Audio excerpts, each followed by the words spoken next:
यस video मार्फत CP Khorlo अर्थात् बाबा चक्र भनौँ अथवा मानव चक्रको जुन चित्र हामीले गुम्बा दर्शन गर्न जाँदाखेरि गुम्बाको जुन देवालय छ लाखाङको दायाँतर्फ अथवा बायाँतर्फ यो चित्र तपाईँ हामीले लेखेको देख्न पाइन्छ। र यो चित्र सम्बन्धी यो अर्थात् यो सिपी खोर्लो सम्बन्धी बाबा चक्र सम्बन्धी भिडियो लिएर तपाईँहरू समक्ष उपस्थित भएको छु।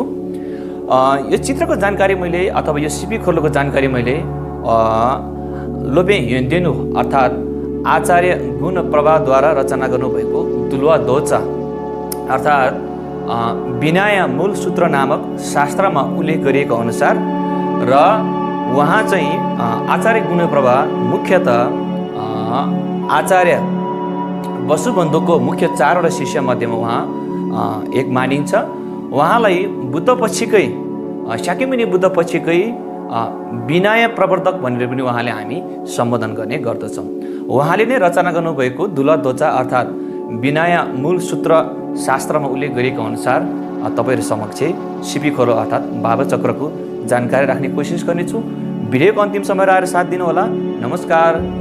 तसिदेले बाबा चक्र जम्मा 2 प्रकारले लेख्ने गरिन्छ। एउटा थेक्पा छेम्बो अर्थात् महायान शैली अनुसार महायान परम्परा अनुसार लेख्ने गरिन्छ। अर्को चाहिँ थेरावाद परम्परा अनुसार लेख्ने गरिन्छ। यसमा फरक त्यति धेरै छैन, अरू सबै एउटै भए तापनि जुन थेरावाद परम्परा अनुसार लेखिएको जुन बाबा चक्र अर्थात् सिपी खोर्लोमा चाहिँ छलोकमा त्यहाँ छलोक देखाएको हुन्छ। सिपी खोर्लोभित्र अर्थात् बाबा चक्रभित्र त्यो छलोकमा चाहिँ एक एकवटा बुद्ध लेखिएको हुँदैन भने थेक्पा छेम्बो अर्थात् महायान अनुसार लेखिएको छ भने सिपी खोर्लो अर्थात् बाबा चक्रमा त्यो छलोकमा चाहिँ एक एकवटा बुद्ध लेखिएको हुन्छ। मात्र यति फरक रहेको छ। सिपी खोर्लो अर्थात् बाबा चक्र लेख्ने सिस्टम अथवा लेख्ने सुरुवात कहाँदेखि भयो भन्ने कुराको जानकारी राख्नु पर्दाखेरि यहाँ थोरै कथा प्रस्तुत गर्नुपर्ने हुन्छ। जब मगध देशमा शाक्यमुनि बुद्धले धर्म प्रचार गर्दै गर्ने क्रममा मगध देशको राजा सुक्जेन निङपो अर्थात् राजा बिम्बिसरलाई उत्तरयान राजाले उपहार स्वरूप विभिन्न हिरा मोती सुन चाँदी इत्यादि जुरुयुरु इत्यादि उपहार स्वरूप राजा उत्तरयानले राजा सुक्जेन निङपो अर्थात् राजा बिम्बिसरलाई उपहार स्वरूप पठाउनु।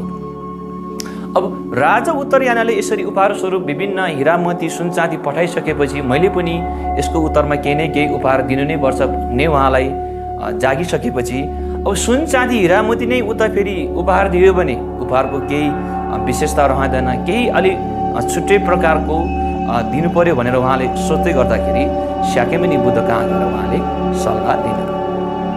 फलाना उत्तरयान राजाले मलाई यो प्रकारको उपहार स्वरूप पठाइदिनु भएको छ, त्यसको बदलामा अथवा मैले पनि उहाँलाई एउटा उपहार दिने सोचिएको छु, के दिँदाखेरि उचित हुन्छ होला तथागत भनेर चाहिँ शाक्यमुनि बुद्धलाई राजा सुक्जेन निङपो अर्थात् राजा बिम्बिसरले उहाँलाई यसरी प्रश्न राख्दाखेरि शाक्यमुनि बुद्धले सिपी खोर्लो अर्थात् बाबा चक्र लेखेर उपहारको रूपमा उत्तरयानलाई पठाइदिनुहोस् भनेर यसरी शाक्यमुनि बुद्धले भन्नु।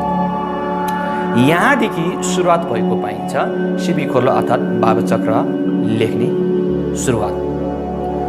किन भन्दाखेरि शाक्यमुनि बुद्धले त्यतिखेर के भन्नुभयो भन्दाखेरि यसरी जब यो बाबा चक्र दर्शन गर्दाखेरि भाग्यमानी अथवा भाग्यशाली व्यक्तिहरूले जब यो बाबा चक्र दर्शन गर्छ त्यो दर्शन गर्दाखेरि 4 आर्य सत्यको आभास होस्, महसुस होस्, त्यसको अर्थ बुझोस्, साथसाथै संसार र निर्वाणको अर्थ बुझियोस् र हेतुफल अर्थात् कर्म हेतुफलको कुराहरू पनि यो चित्र हेरेकै माध्यमद्वारा नै बुझेर जाओस् र अन्तिममा अनित्यको भाव मान्छेको मनमा जागेर जाओस् भन्ने खालको उद्देश्य राखेर शाक्यमुनि बुद्धले सिपी खोर्लो अर्थात् बाबा चक्र यसरी लेख्न लगाउनु। बाबा चक्र यसरी गुम्बाको दायाँतर्फ अथवा बायाँतर्फ लेखेर राख्नुको मेन उद्देश्य पनि यही रहेको छ। जो कोही व्यक्ति पनि जब त्यो गुम्बा दर्शन गर्न आउँछ, गुम्बा दर्शन गर्न आउँदाखेरि दायाँ बायाँ यसरी हेर्दाखेरि जब त्यो सिपी खोर्लो अर्थात् बाबा चक्र हेर्दाखेरि मान्छेको मनमा एक प्रकारको अनित्यको भाव जागेर जाओस्, 4 आर्य सत्यको जुन बुद्धले दिनुभएको शिक्षा मूल सिद्धान्त हो, बौद्ध धर्मको मूल जग, त्यसको आभास होस्, त्यसको बारेमा जानकारी पाओस्, त्यस्तै गरेर कर्म हेतुफलको बारेमा उसलाई आभास होस्, उसलाई थाहा होस्, र त्यस्तै गरेर संसार र निर्वाणा पनि छ है, यहीँ मात्रै चाहिँ के भन्छ जीवन सीमित छैन भन्ने कुराको आभास होस् भनेर गुम्बाको दायाँतर्फ अथवा बायाँतर्फ यसरी सिपी खोलो अर्थात् बाबत चक्र लेख्ने गरिन्छ। यहाँबाट चाहिँ शाक्यमुनि बुद्धले नै उल्लेख गरिएको अनुसार भावत चक्र चाहिँ लेख्ने सुरुवात यहाँबाट पाएको हामीले शास्त्रहरूमा उल्लेख गरेको पाइन्छ। सिपी खोलो अर्थात् यस भावत चक्रभित्र विभिन्न प्रकारको चित्रहरू रङ्गी बिरङ्गी तपाईँ हामीले देख्न पाइन्छौँ।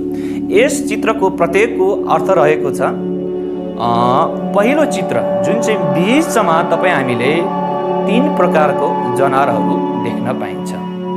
सुँगुर र सुँगुरको मुखबाट चाहिँ निस्किएको फुग्रोन भनेर उल्लेख गरिएको छ। शास्त्रमा चाहिँ परेवा हो खासमा चाहिँ त्यो, अथवा कुनै शास्त्रमा चरा भनेर पनि उल्लेख गरेको पाइन्छ। फुग्रोन अथवा चरा अथवा परेवा, र अर्को रहेको छ सर्प जुन चाहिँ सुँगुरको मुखले च्यापेर राखिएको तपाईँ हामीले यो खालको चित्र बिचको भागमा देख्न पाइन्छ। यसको मूल अर्थ के लाग्छ भन्दाखेरि राग, रिस र अज्ञानताको प्रतीक हो भनेर उल्लेख गरेको पाइन्छ।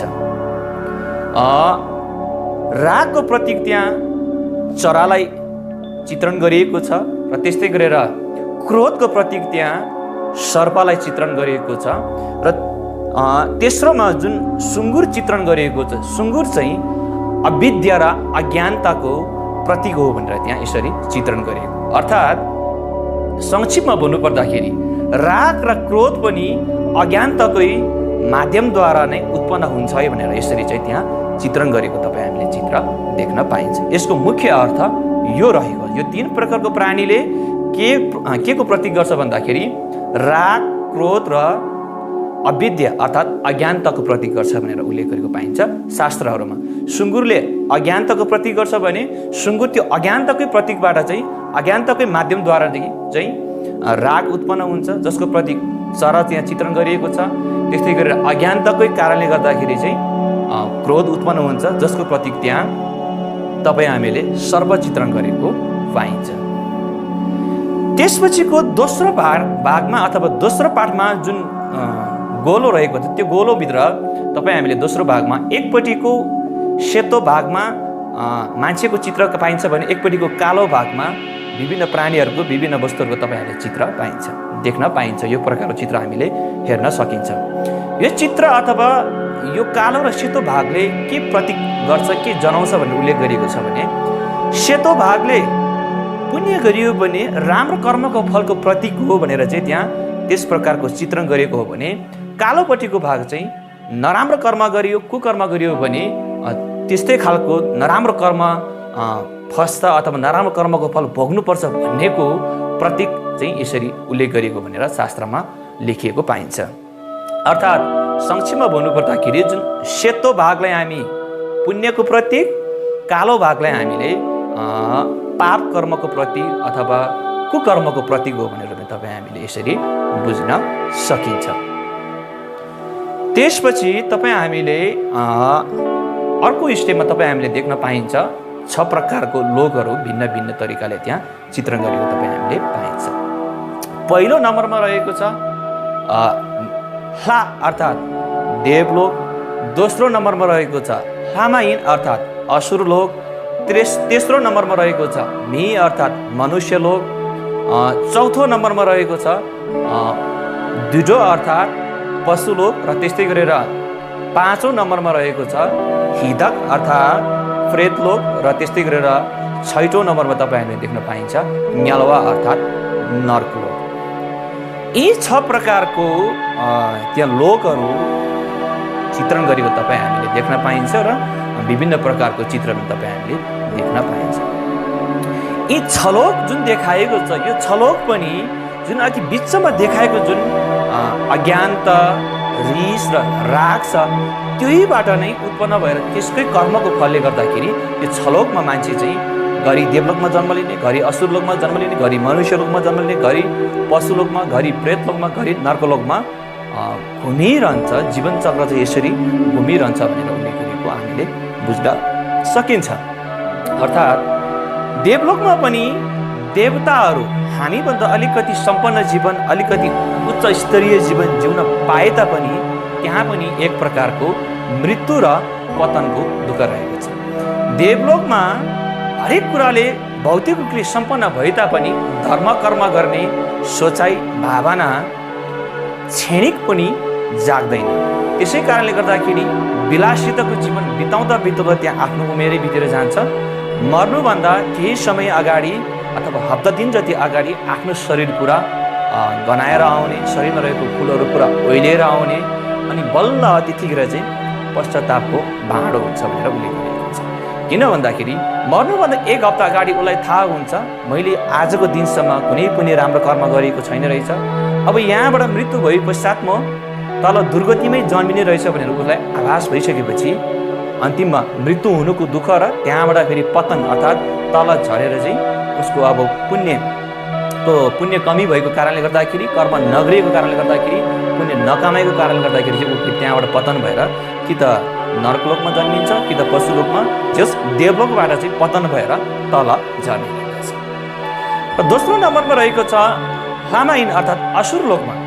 असुर लोकमा पनि हामीभन्दा अलिकति उच्च स्तरीय जीवन जिउन पाए तापनि त्यहाँको प्राणीहरू त्यहाँ एक प्रकारको एकले अर्कालाई मार्ने थाप्चोकी दुङ्गाल भन्ने उल्लेख गरिएको छ। अर्थात् लडाइँ झगडा आफ्नो इच्छा आकाङ्क्षा पूर्ति गर्नकै लागि एकदम क्रोधित भएर अरूको ज्यान लिन पनि तत्पर हुने, ज्यान लिइदिने पनि र एकले अर्कालाई मार्ने र कुटपिट गर्ने झगडाको त्यहाँ एक प्रकारको दुःखको वेदना भोग्नुपर्ने हुन्छ।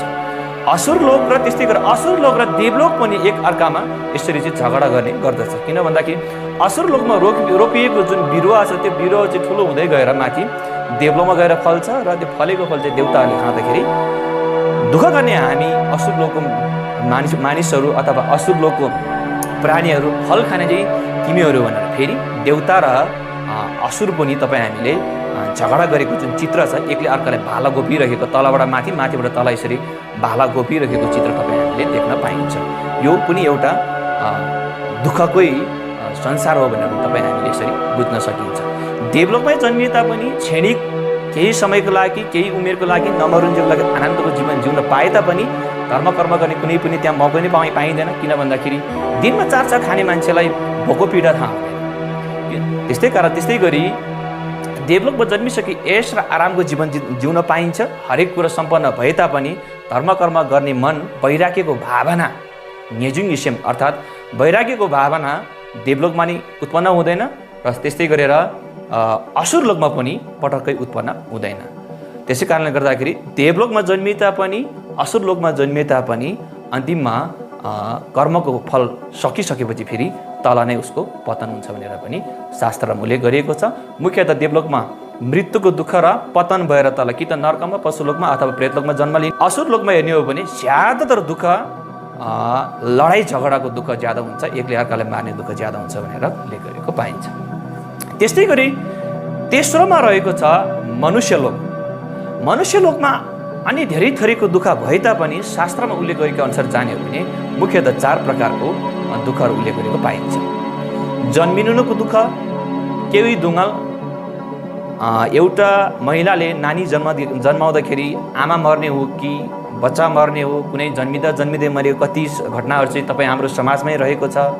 जन्मिँदाखेरिको जुन वेदना, जुन दुःख कष्ट जुन एउटा आमाले सहनुपर्छ, त्यस्तै प्रकारले गर्दाखेरि त्यो जन्मिँदै गरेको बालकले पनि त्यस्तै प्रकारको चाहिँ दुःख वेदना सहनुपर्छ। अब जन्मिनु त जन्मियो, त्यसपछि फेरि नाउै दुङ्गाल अर्थात् बिरामीको दुःख, विभिन्न प्रकारको महामारीको रोग व्याधि लागेर चाहिँ दुःख पीडा भोग्नुपर्ने नाउै दुङ्गाल। त्यस्तै गरेर अन्तिममा गएर तेस्रो नम्बरमा गाउै दुङ्गाल अर्थात् वृद्ध हुनुको दुःख, नचाहँदै बुढो भएर जाने, अनुहार चौरी भएर जाने, कपाल सेतो भएर जाने, दाँतहरू फुक्लिएर जाने, सबै इन्द्रियहरू बिस्तारै चाहिँ यसरी चाहिँ देख्ने इन्द्रियदेखि लिएर सुन्ने इन्द्रियदेखि सबै कम हुँदै जाने गर्दछ वृद्ध भइसकेपछि। त्यसपछि अन्तिममा फेरि मृत्युको दुःख फेरि भोग्नु नै पर्छ मानवको सोला लिइसकेपछि, जुन चाहिँ ध्रुव सत्य हो। कुनै देवी देवता आएर परिवर्तन गर्न पनि सकिँदैन, कुनै व्यक्तिको श्रापबाट अथवा कुनै व्यक्तिको चाहिँ ब्लेसिङबाट पनि यो मुक्त हुने कुरा पनि होइन, जुन चाहिँ यसलाई हामी दुःख सत्य भनेर तपाईँ हामीले बुझ्न सकिन्छ। यो 4 प्रकारको दुःख चाहिँ मनुष्य लोकमा मान्छेले भोग्नै पर्छ जन्म लिइसकेपछि। त्यसपछि चौथो रहेको छ पशुलोकमा। पशुलोकमा अनि धेरै दुःख उल्लेख गरे तापनि शास्त्रमा उल्लेख गरे अनुसार जाने भने मङ्प कोल्चेकी धुमाल पनि उल्लेख गरेको पाइन्छ। उसलाई राम्रो पाटो यो नराम्रो पाटो यो राम्रो कर्म यो नराम्रो कर्म हो भनेर उसले छुटाउनै सक्ने क्षमता छैन उसमा। जस्तै एउटै गाई भैँसी अथवा कुकुरलाई पनि हेरौँ, सानो किरा फट्याउरादेखि लिएर हेरौँ, उसमा चेतना भए तापनि हामीमा जस्तो यो राम्रो पक्ष हो यो नराम्रो पक्ष हो, यो गरे पनि यो फल प्राप्त हुन्छ, यो यस्तो खालको सकारात्मक काम गऱ्यो भने यस्तो खालको सकारात्मक फल प्राप्त हुन्छ भनेर छुटाउने जुन सामर्थ्य छ उसमा त्यो प्रकारको सामर्थ्य छैन। त्यसै कारणले गर्दाखेरि पशुलोकमा पनि यो प्रकारको दुःख र वेदना हुन्छ। अनि धेरै दुःख उल्लेख गरे तापनि अन्तिममा पुण्य कमाउने कुनै पनि उसमा सामर्थ्य नभइसकेपछि झन् त्यहाँबाट फेरि पतन भएर तल फेरि नर्कमै जन्मिनुपर्ने खालको दुःख पनि भोग्नु पर्दछ। त्यस्तै गरेर प्रेतलोकमा पनि धेरै दुःखहरू उल्लेख गरिए तापनि ज्यादातर दुःख चाहिँ शास्त्रमा उल्लेख गरेको अनुसार जाने हो भने चेकुङ्गी दुःख अर्थात् भोग र तिर्खाको वेदनाको दुःख त्यहाँ चाहिँ ज्यादा भोग्नुपर्छ भनेर उल्लेख गरेको पाइन्छ। शरीर एक प्रकारको ग्याम्बा जत्रो तपाईँ हामीले चित्रमा पनि देख्न पाइन्छ। ग्याम्बा जत्रो, टाउको ठुलो, घाँटी सियो जत्रो, खानेकुरा खाँदा पनि घाँटीबाट नछिर्ने, मुनि घाँटीबाट चामलको दाना केही खानेकुरा छिरेर गए पनि मुखबाट चाहिँ आगोको कोइला दन बलिराखेको रातो आगोको कोइला शरीरभित्र गएको जस्तो पुरा पोल्ने त्यो खालको वेदना सहनुपर्ने हुन्छ। एक त खानेकुरा पाउँदै नपाउने, पाए पनि त्यो खालको खाँदाखेरि दुःख कष्ट हुन्छ। अनि पिउनेको दुःख, पानी हुँदैन। टाढा शास्त्रमा उल्लेख गरे अनुसार जाने हो भने एउटा टाढा मरुभूमिको एउटा जग्गामा अथवा कुनै पनि ठाउँमा उसले टाढाबाट हेर्दाखेरि पानी देख्छ। लु आज चाहिँ पानी पिउन पायो भने हतार हतार कुदेर त्यहाँ पुग्दाखेरि त्यो पानी पिपमा परिवर्तन हुन्छ भन्ने कुरो पाइन्छ। जस्तै तपाईँ हामीले कुनै पनि घाउबाट अथवा कुनै पनि पिलोबाट निचार्दाखेरि सेतो सेतो रगत र सेतो जुन मिसिएर आएको जुन पिप हुन्छ त्यसमा परिणत हुन्छ भनेर चाहिँ शास्त्रमा उल्लेख गरिएको छ। यो प्रकारको अटुट रूपमा चाहिँ त्यहाँ जन्मिसकेपछि मुख्यतः टेकुङ्गे दुङ्गा अर्थात् खानाको अभाव, खाने वस्तु प्राप्त नहुने र पिउने वस्तु प्राप्त नहुनेको दुःख कष्ट तपाईँ हामीले त्यो ठाउँमा जन्मियो भने भोग्नुपर्छ भन्ने उल्लेख पाइन्छ। त्यस्तै गरेर अन्तिममा रहेको छ 6औँ न्यालवा अर्थात् नर्कलोक। नर्कमा जम्मा हाम्रो शास्त्रअनुसार जाने हो भने 16वटा प्रकारको नर्क उल्लेख गरेको पाइन्छ। छाङ्गेल गे अर्थात् तातो नर्क 8वटा, ढाङ्गेल गे अर्थात् चिसो नर्क 8वटा रहेको छ भनेर शास्त्रमा उल्लेख गरेको पाइन्छ। यी जहाँ जन्मिए पनि हामीले दुःख भोग्नु नै पर्छ भनेर उल्लेख गरेको पाइन्छ। संक्षिप्त रूपमा भन्नुपर्दाखेरि देवलोकदेखि नर्कलोकसम्म जहाँनिर जन्मिए तापनि क्षणिकको सुख शान्ति भोगाइ मात्र हो। वास्तविक त जीवन अन्तिममा दुःख कष्ट नै हुन्छ। जबसम्म यो छलोको भुमरीबाट चाहिँ मुक्त हुँदैन तबसम्म मान्छेले यो छलोको भुमरीमा अथवा छलोकमा जहाँ जन्मे पनि दुःख कष्ट अनिवार्य रूपमा भोग्नु नै पर्छ। यो दुःख त्यतिकै उत्पन्न भएको होइन। अघि जुन बिचमा देखाएको 3 प्रकारको प्राणीहरू छ, सुँगुर, चरा र सर्प, जुन चाहिँ अज्ञानता, क्रोध र रागको प्रतीक मानिन्छ। यो छलोकमा जन्मिनेको मुख्य कारण पनि अज्ञानता, राग र क्रोधको कारण हो भनेर उल्लेख गरेको पाइन्छ। त्यसै कारणले गर्दाखेरि यो अज्ञानता, राग र क्रोधलाई जडैदेखि नै उखालेर फाल्न सकियो भने, नष्ट गर्न सकियो भने हामी यो भावचक्रबाट, छलोकबाट चाहिँ हामी मुक्त भएर बुद्ध भूमि पुग्न सकिन्छ भनेर उल्लेख गरेको पाइन्छ। त्यसै गरी भावचक्रको अन्तिमको भाग अथवा अन्तिमको एरियामा तपाईँ हामीले 12 प्रकारको भिन्न भिन्न चित्रहरू देख्न पाइन्छ। त्यो चित्रहरू भनेको तेन्डेल याला चुङ्गी अर्थात् प्रतित्य समुद्रपातको प्रतीक हो भनेर उल्लेख गरेको पाइन्छ। प्रतित्य समुद्रपात भनेको कुनै पनि वस्तु स्वतः उत्पन्न हुँदैन, केही न केही अथवा केही न केही वस्तुमा ऊ निर्भर रहन्छ भन्ने कुराको अर्थ लाग्दछ। त्यसै कारणले गर्दाखेरि त्यहाँ एकपछि अर्को यसरी चाहिँ 12वटा चित्रहरू चित्रण गरिएको छ। 12वटा ती प्रतित्य समुद्रपात मध्येमा पहिलो रहेको छ मारिकपा अर्थात् अज्ञानता। अर्थात् तपाईँ हामीले पहिलो चित्रमा एउटा वृद्धले, आँखा नदेख्ने वृद्ध व्यक्तिले त्यहाँ लट्ठी टेक्दै गरिएको चित्र हामीले देख्न पाइन्छ। यो चित्र भनेको अज्ञानताको प्रतीक हो भनेर उल्लेख गरेको पाइन्छ। जसरी एक आँखा नदेख्ने वृद्ध व्यक्तिले राम्रो पक्ष र नराम्रो पक्ष छुटाउन सक्ने सामर्थ्य उसमा हुँदैन, त्यस्तै गरी नै अज्ञानताको कारणले गर्दाखेरि मान्छेले राम्रो कर्म यो, नराम्रो कर्म यो, कर्म हेतुफल भनेको यस्तो हुन्छ, यसरी चाहिँ राम्रो कर्म गर्नुपर्छ, यसरी चाहिँ नराम्रो कर्म त्याग्नुपर्छ भन्ने खालको उसमा सामर्थ्य हुँदैन। त्यो नभइसकेपछि त्यस अज्ञानताकै कारणले गर्दाखेरि चाहिँ बिस्तारै फेरि दोस्रो नम्बरको प्रतिनिधि समुद्र बाधा द्विजे अर्थात् संस्कारको उत्पन्न हुन थाल्छ। अज्ञानताको कारणले गर्दाखेरि बिस्तारै बिस्तारै मनमा मान्छेको संस्कार म र मेरो भन्ने भाव जाग्दै जान्छ। म र मेरो भन्ने भाव जाग्दै गइसकेपछि उसको मनमा बिस्तारै बिस्तारै त्रिविष राग क्रोध र अज्ञानताको अहङ्कार, अज्ञानताको जुन त्रिविषको जुन सुम्लो छ यो चाहिँ झन्झन बढ्दै जान्छ। त्यसै कारणले गर्दाखेरि यो त्रिविष आफ्नो चित्तमा त्यसको भाव उत्पन्न भइसकेपछि अब उसले राम्रो र नराम्रो पक्ष उसले छुटाउन थाल्छ। राम्रो र नराम्रो पक्ष छुटाउन थालिसकेपछि उसले त्यही प्रकारको कर्म सञ्चय हुन्छ, त्यही प्रकारको कर्मको फल प्राप्त हुन्छ। त्यसै कारणले गर्दाखेरि दोस्रो नम्बरको चित्रमा तपाईँ हामीले एउटा कुमाले भनेको माटोको भाँडा बनाउने व्यक्ति, एउटा कुमालोले माटोको भाँडोहरू बनाएर राम्रो माटोको भाँडो र नराम्रो माटोको भाँडो यसरी छुट्याउँदै गरेको तपाईँ हामीले देख्न पाइन्छ। जसरी एउटा कुमालेले राम्रो भाँडो र नराम्रो भाँडो जुन उसको रागको कारणले गर्दाखेरि उसले त्यहाँ छुटाउन थाल्यो, त्यस्तै गरी हाम्रो मनमा राग अज्ञानताको कारणले गर्दाखेरि राग उत्पन्न हुन्छ अथवा संस्कार उत्पन्न हुन्छ।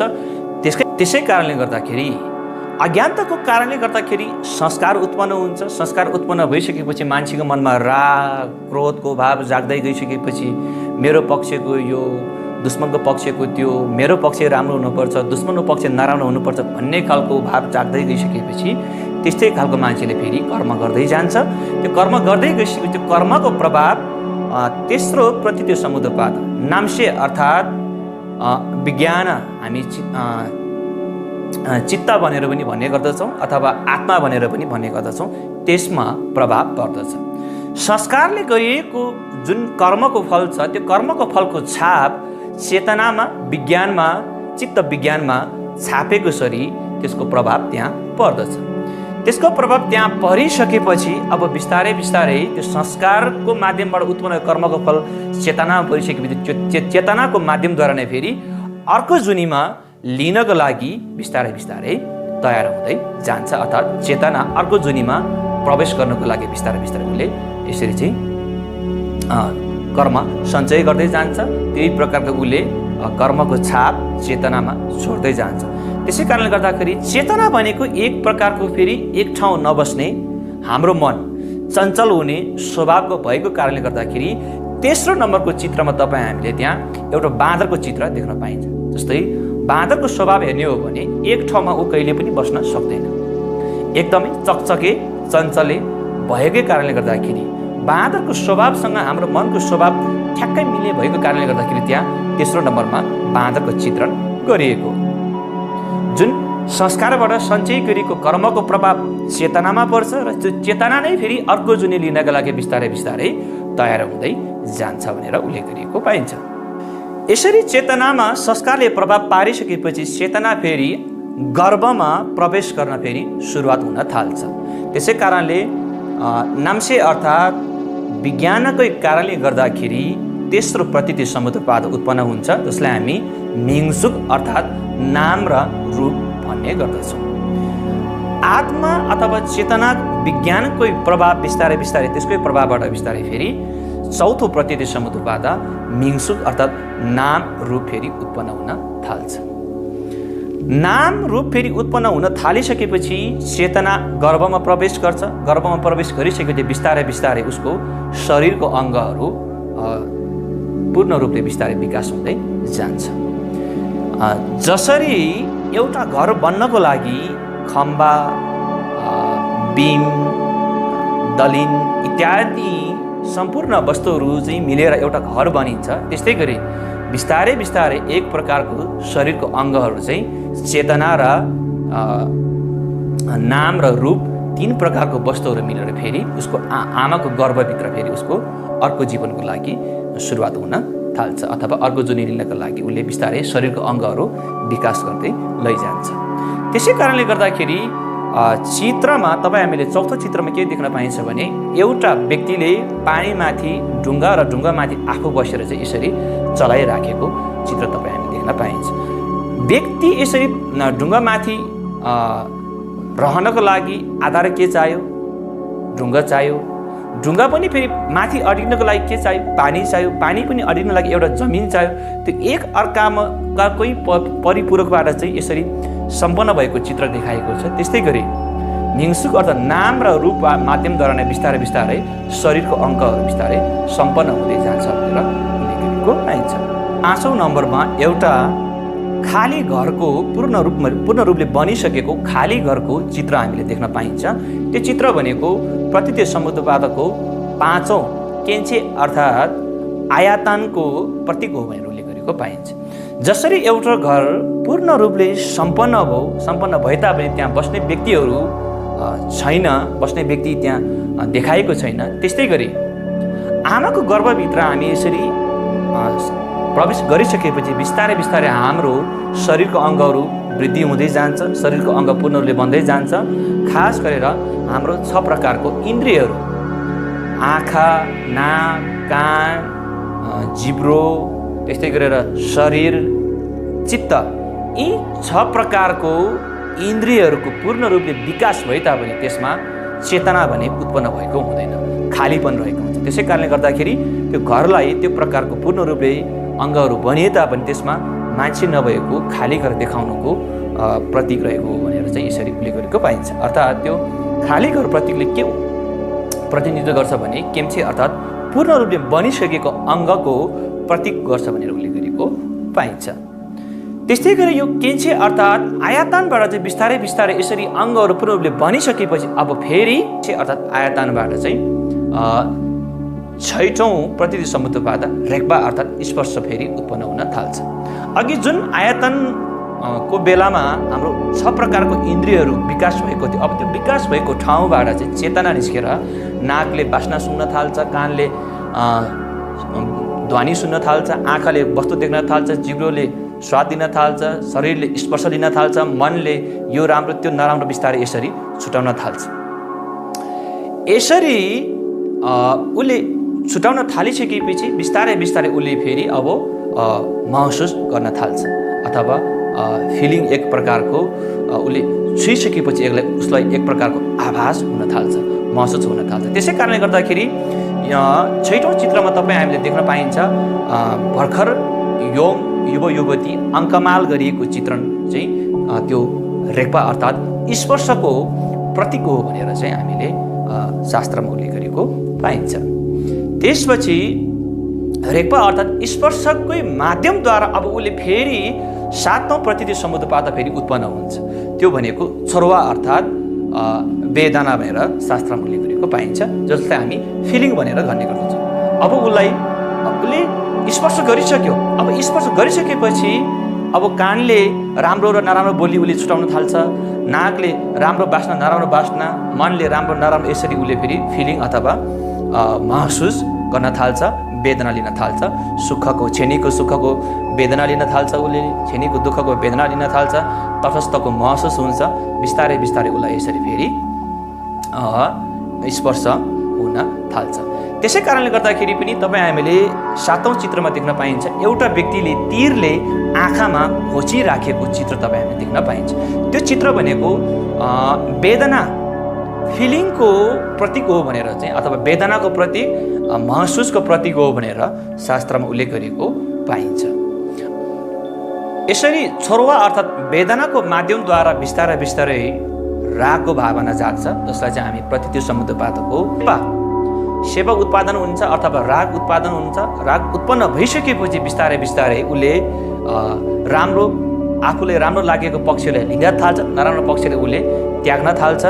राम्रो वस्तु आफूले प्राप्त गर्नको लागि जस्तोसुकै कर्म गर्न पनि ऊ अब तत्पर रहन्छ रागले मातिएपछि।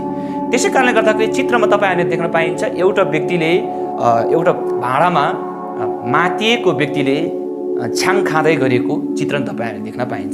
जसरी छ्याङ खाइसकेपछि त्यो मातिएको व्यक्तिले रागले जुन छ्याङको रसले मातिएको व्यक्तिले आफूलाई मनपर्ने वस्तु मात्रै जतिखेर पनि लिनलाई तत्पर रहन्छ, त्यस्तै गरी रागले मातिएको व्यक्तिले जहिले पनि नराम्रो कर्मतिर मात्रै ललायित हुन्छ र आफूलाई मन लागेको कुरा गर्नको लागि ऊ जस्तो सुकै बित्न बाधा पनि उसले खेप्न तयार हुन्छ, जस्तो सुकै कर्म गर्न पनि ऊ तत्पर रहन्छ भन्नुको प्रतीक रहेको छ। अर्थात् त्यो चित्रमा जुन देखाएको छ त्यो चित्र रागले मातिएको व्यक्तिको प्रतीक हो भनेर लेखिएको शास्त्रमा पाइन्छ। त्यसपछि शेपा अर्थात् रागकै कारणले गर्दाखेरि प्रतिदेश समुद्रपादको उल्लेख गरिएको छ। लेन्पा अर्थात् अपादान अथवा लिनु। यसरी मनमा राग उत्पन्न भइसकेपछि आफ्नो इच्छा आकांक्षा पूर्ति गर्नको लागि उसले अब जस्तो सुकै कठोर काम गरेर पनि उसले त्यो हासिल गरेरै छाड्न थाल्छ। त्यसै कारणले गर्दाखेरि रागले मातिएको व्यक्तिले आफ्नो इच्छा आकांक्षा पूर्ति गर्नको लागि जतोसुकै कामहरू गर्न थाल्छ, जतोसुकै कर्म गर्न थाल्छ। त्यसकै चित्रणको लागि हामीले एउटा रुखबाट चाहिँ एउटा व्यक्तिले फलहरू यसरी चाहिँ लिँदै गरेको हामीले चित्र देख्न पाइन्छ। त्यो चित्रण भनेको लेन्पा अर्थात् अपादान, लिएको रागले मातिसकेपछि उसले आफ्नो इच्छा आकांक्षा पूर्ति गर्नको लागि लिएको त्यो प्रतीक चाहिँ यसरी चाहिँ रागले मातिएको व्यक्तिले अपादान अथवा लिएको प्रतीकको चित्रण गरेको हो भनेर शास्त्रमा लेखिएको पाइन्छ। यसरी नकारात्मक रागले मातिएको कारणले गर्दाखेरि उसले नराम्रो कर्म गर्नेतिर ललायत भइसकेपछि उसले यसरी वस्तुहरू आफ्नो इच्छा आकांक्षा पूर्ति गर्न लिन थाल्छ। त्यो लिन थालिसकेपछि त्यसकै माध्यमद्वारा प्रतिदेश समुद्रपादको अर्को अङ्ग जसलाई हामी शिपा अर्थात् भाव भन्ने गर्दछौँ, संसार, फेरि ऊ संसारिकमै हुने भयो अथवा अस्तित्व अथवा अर्को जीवन फेरि उसको लिनको लागि कर्म उसले सञ्चय गर्यो। तन मन वचनबाट यसरी नकारात्मक कर्म सञ्चय गरिसकेपछि फेरि उसले अब अर्को जुनी फेरि यसै संसारमा यसै छलोकमा फेरि हुने फेरि छलोकमै जन्मिनको लागि फेरि तयार भइसक्यो। त्यसै कारणले गर्दाखेरि चित्रमा हामीले देख्न पाइन्छ एउटा महिला, गर्भवती महिलाको चित्रण गरिएको छ। त्यो चित्रण भनेको मान्छे आमाको गर्भमा यसरी प्रवेश गरिसकेपछि फेरि ऊ संसारिक छलोकमै जन्मिनुपर्छ अथवा संसारिकको प्रतीक भाव चक्रको प्रतीक हो भनेर त्यो चित्रण गरिएको। त्यस्तै गरी शिपा अर्थात् भाव अस्तित्व जीवनकै कारणले गर्दाखेरि फेरि ऊ त्यो कर्मकै फलले गर्दाखेरि ऊ अब अर्को जुनी यसै संसारमा लिन थाल्छ, जसलाई हामी प्रतिदेश समुद्रपादको 11औं अङ्ग केवा अर्थात् जाति अथवा जन्म भनेको पाइन्छ। एउटा महिलाको गर्भभित्र परिपूरक रूपले नानी विकास भइसकेपछि ऊ अब यो संसारमा जन्म लिन थाल्छ।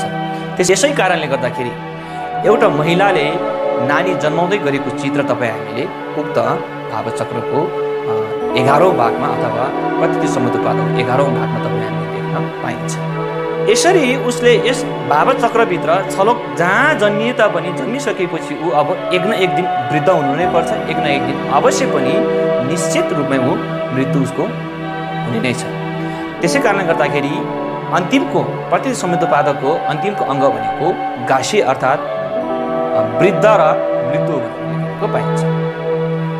संसारमा जन्मिसकेपछि जो व्यक्ति जन्मिन्छ, जो व्यक्तिको आमाको गर्भबाट चाहिँ यसरी जन्म लिन्छ, ऊ व्यक्ति स्याकै पनि बुद्ध नै किन नहोस्, हामी त एक न एक दिन वृद्ध हुनै पर्छ, मर्नु नै पर्छ, सबैलाई अवगत भएकै कुरा हो। बुद्धत्व प्राप्त भएर गएका व्यक्ति अर्थात् बुद्ध भूमि प्राप्त भएको, बोधि ज्ञान प्राप्त भएको व्यक्ति पनि एक न एक दिन मृत्यु हुनुपर्छ, वृद्ध हुनुपर्छ भन्नुको प्रतीककै कारणले गर्दाखेरि 12औं अङ्गमा प्रतिदेश समुद्रपादको 12औं अङ्गमा हामीले एउटा वृद्ध व्यक्ति र मरिएको व्यक्तिको लास त्यहाँ चित्रण गरेको हामीले देख्न पाइन्छ। त्यसै कारणले गर्दाखेरि सिपी खोलो अर्थात् भावचक्रको जुन बाहिरी भागको 12वटा विभिन्न चित्रहरू छ, यो चित्रहरूको मेन उद्देश्य भनेको प्रतिदेश समुद्रपादको प्रतीकको अर्थ बुझेर जाओस् भनेर चाहिँ यसरी मान्छेलाई विभिन्न प्रकारको कुनै ठाउँमा चरा जनावरको, कुनै ठाउँमा मान्छेको, कुनै ठाउँमा निर्जीव वस्तुको चाहिँ यसरी चाहिँ चित्रण गरेको भनेर शास्त्रमा उल्लेख गरेको पाइन्छ। यसरी अन्तिमको प्रतिदेश समुद्रपाद 12औं नम्बरको प्रतिदेश समुद्रपाददेखि पहिलोको प्रतिदेश समुद्रपाद मार्गिका अर्थात् अज्ञान्तको प्रतिदेश समुद्रपादसम्म आइपुग्दाखेरि यसरी हामीले हेर्ने हो भने एकपछि अर्को उत्पन्न भएको तपाईँ हामीले बुझ्न सकिन्छ। यसको मुख्य जड भनेको मृत्यु र वृद्धसम्म आउँदाखेरिको मुख्य जड भनेको अज्ञानता अर्थात् अविद्या। जुन वस्तु सम्बन्धी हामीलाई ज्ञानै छैन, त्यो ज्ञानै नभएको कारणले गर्दाखेरि, अज्ञानताको कारणले गर्दाखेरि बिस्तारै बिस्तारै मार्गमा अर्थात् अज्ञानताको कारणले गर्दाखेरि द्वितीय अवस्था संस्कार सुरु भयो। त्यस्तै गरेर संस्कारको कारणले गर्दाखेरि नामसे अर्थात् विज्ञान उत्पन्न भयो। यसरी नै फेरि एकपछि अर्को एकले अर्को उत्पन्न हुँदै हुँदै हुँदै हुँदै फेरि मृत्युसम्म, वृद्ध र मृत्युसम्म यसरी बिउ र फलको हामीले यसरी चाहिँ एक अर्कामा निर्भर रहेको कुरा पनि तपाईँ हामीले बुझ्न सकिन्छ। प्रकृति समुत्पादकको मुख्य अर्थ पनि यही लाग्दछ। कुनै पनि वस्तु स्वतः उत्पन्न हुँदैन, न त कसैको श्रापले, न त कसैको के भन्छ प्रार्थना गरेर।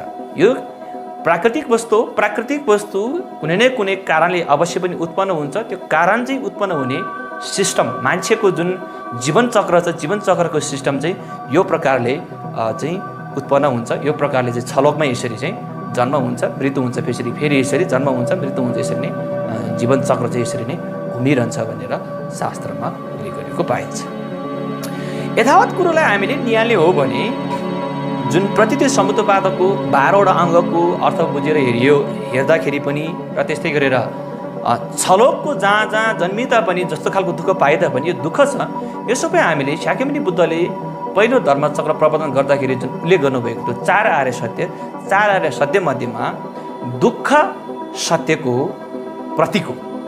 अर्थात् यहाँ भन्न खोजेको कुरा के हो भन्दाखेरि जुन अघि यो चक्रले, भावचक्रले, शिविकुरोले 4 आर्य सत्यको नि प्रतीक गर्छ भनेर जुन उल्लेख गरिएको थियो अघि माथि, यहाँ आएर चाहिँ कुरा यसरी अर्थ यसरी रहेको छ।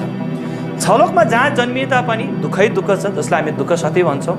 त्यो दुःख त्यतिकै उत्पन्न भएको होइन, मार्गमा अर्थात् अज्ञानताको मुख्य कारण अज्ञानता। त्यसपछि हेर्ने हो भने राग र क्रोध रहेको छ, जुन हामीले पहिलो भागमा व्याख्या गर्यौँ, पहिलो अङ्गमा व्याख्या गर्यौँ शिविकुरो अर्थात् भावचक्रको। यो मुख्यतः 3वटा बिउबाट चाहिँ उत्पन्न भएको छ। जसलाई चाहिँ हामी 4 आर्य सत्य मध्येमा युकुन्युङ देम्बा अर्थात् समुदाय आर्य सत्य। अब यो समुदाय आर्य सत्यलाई नै नष्ट गर्यो भने फेरि हामी यस संसारबाट अथवा छलकै दुःखको भूमिबाट चाहिँ मुक्ति पाउन सकिन्छ। र त्यो समुदाय आर्य सत्य दुःखको जडलाई नष्ट गर्ने, नाश गर्ने अथवा निर्मूल पार्ने चाहिँ के हो भन्दाखेरि मार्ग आर्य सत्य, जुन चाहिँ शाक्यमुनि बुद्धले पहिलो धर्मचक्र प्रवर्तन गर्दाखेरि देखाउनु भएको थियो अथवा सुनाउनु भएको थियो। मार्ग आर्य सत्यलाई नै हामीले अभ्यास गरेर चाहिँ यसरी छलको दुःखको भुङ्गरीबाट चाहिँ मुक्ति पाउन सकिन्छ, जसलाई चाहिँ हामी निरोध आर्य सत्य अर्थात् भोग्वी देम्बा भनेर पनि हामीले शास्त्रमा उल्लेख गरेको पाइन्छ, जसलाई हामी निरोध आर्य सत्य भनेर उल्लेख गरेको पाइन्छ। त्यसै कारणले गर्दाखेरि यो भावचक्रको मुख्य यसरी राख्नुको अर्थ 4 आर्य सत्यको प्रतीक हो भनेर हामीले यसरी बुझ्न सकिन्छ। र यसरी शिविकुरो अर्थात् भावचक्रलाई यसरी चाहिँ एकजना डरलाग्दो अनुहार बोकिएको राक्षसले यसरी चाहिँ खुट्टा र हातले यसरी पक्रेर राखेको तपाईँ हामी चित्र देख्न पाइन्छ। त्यो चित्र यसरी कोर्नुको प्रतीक चाहिँ विशेष गरेर तपाईँ हामी जो कोही पनि यस संसारमा जन्मिसकेपछि तपाईँको जन्म सँगसँगै मृत्यु पनि यतिखेर लेखेर आएको छ, अथवा तपाईँ जन्मिनु साथै तपाईँ मृत्युको मुखमा पुग्दैछ है। यसरी आनन्दले बसेर चाहिँ आनन्दको जीवन बिताएर बस्ने समय छैन, धर्म कर्म गर्नुपर्छ भन्ने भाव जागोस् भनेर चाहिँ यसरी चित्रण गरिएको हो। एक प्रकारको डर लाग्दो राक्षसले चाहिँ यसरी समय राखेको प्रतीक चाहिँ त्यो। अर्को चित्र तपाईँ हामीले भावचक्रको माथिल्लोपट्टि साइडमा तपाईँ हामीले देख्न पाइन्छ। शाक्यमुनि बुद्धले यसरी चाहिँ हातले देखाइराख्नु भएको छ। त्यो देखाइरहेको पल्लोपट्टि चाहिँ जुनको चित्रण कोरिएको छ। त्यो देखाउनुको मुख्य कारण शाक्यमुनि बुद्धले देखाउनुको कारण यो छलोकमा जहाँ जन्मे पनि दुःखै दुःखको भुमरी हो, जहाँ जन्मे पनि सुख छैन। छेनीको सुखमा लोभिएर नबस, छेनीको सुखमा भुलिएर नबस। यहाँबाट चाहिँ मुक्ति भयो भने चाहिँ यहाँ पुग्न सकिन्छ, आर्य भूमिमा पुग्न सकिन्छ, बुद्ध भूमिमा पुग्न सकिन्छ भनेर चाहिँ यसरी निर्वाणाको प्रतीकतिर उहाँले यसरी चाहिँ औल्याएर राख्नुभएको छ। जुन चित्र चाहिँ तपाईँ हामीले जुन देख्न पाइन्छ। जुनको स्वभाव न त चिसो हुन्छ न त तातो हुन्छ, एकदम शीतल अनुभव रहन्छ हो। त्यो खालको शीतलको अनुभव कहाँनिर प्राप्त हुन्छ भन्दाखेरि छलोकको जीवन चक्रबाट चाहिँ मुक्ति भएर आर्यभूमिमा अथवा बुद्धभूमि पुगिसके मात्रै त्यो खालको सुखको अनुभूति लिन पाइन्छ है भनेर चाहिँ उहाँले यसरी औँल्याएको अथवा यसरी बाटो देखाएको निरोध मार्गको जुन फल छ त्यो फलको प्रतीक अथवा बुद्धभूमि आर्यभूमि चाहिँ यसरी उहाँले दर्शाउनु भएको प्रतीक भनेर शास्त्रमा यसरी लेखेको पाइन्छ। हस् त भिडियो कस्तो लाग्यो मन परेमा लाइक सेयर र कमेन्ट गर्न नभुल्नुहोला र साथसाथै च्यानललाई पनि सब्सक्राइब गरिदिनुहोला।